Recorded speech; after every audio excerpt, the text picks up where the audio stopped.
Bula, Manalay, Talofa and Welcome to Season 7, Episode 43 of Breakfast Bites by TEIVOVOsports.com.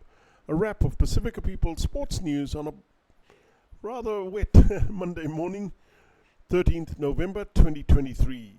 Coming to you with tons of hanisi from the 180th meridian in the middle of the blue continent.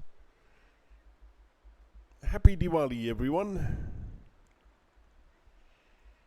In rugby union, Samoa men shut out Papua New Guinea 24-0 to qualify for the Paris 2024 Olympic Games in rugby sevens. In the women's Olympic qualifiers, Fiji went through after thrashing Papua New Guinea women 54-0 at Ballymore in Brisbane. In Rugby League, Australian Rugby League big boss man Peter V'landys and NRL Chief Executive Officer Andrew Abdo are reported to be preparing to announce within weeks up to $1 million Australian in salary cap relief for NRL clubs to sign players from rival codes and sports worldwide, especially to recruit players from South Africa and Argentina, as well as from the NFL.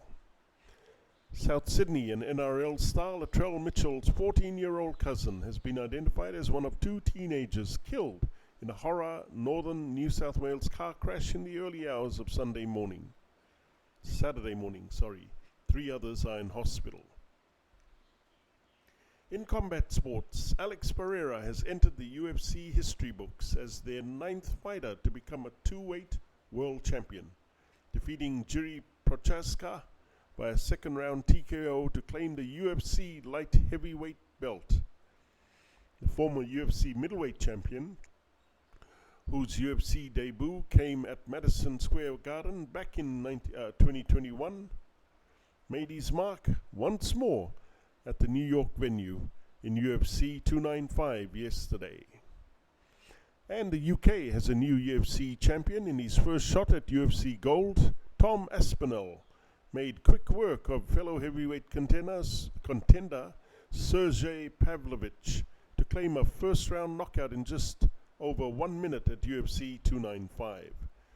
This heavyweight scrap was always expected to be over pretty fast, given Pavlovich previously held the record for the longest UFC first-round knockout win streak of 6 in the modern era.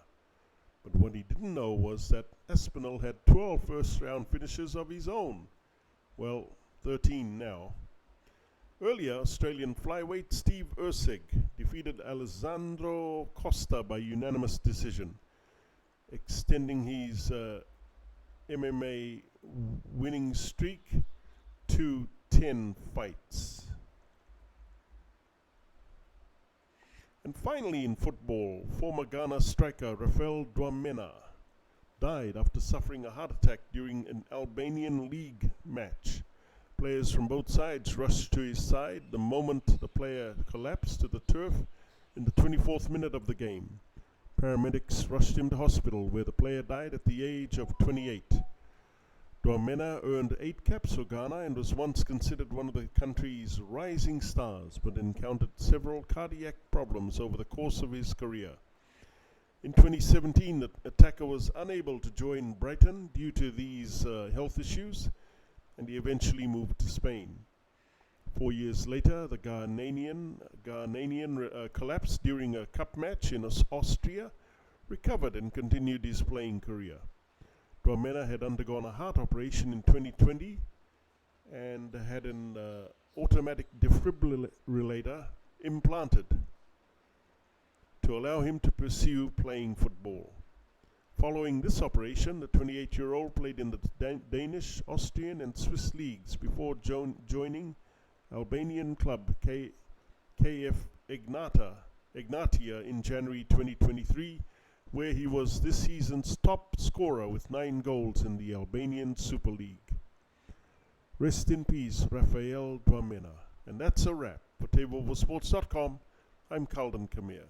Please hit the like and subscribe buttons below if you want to receive more Pasifika sports highlights on Breakfast Bites. Mahalo, kakite, and thank you all too much for all your love and support.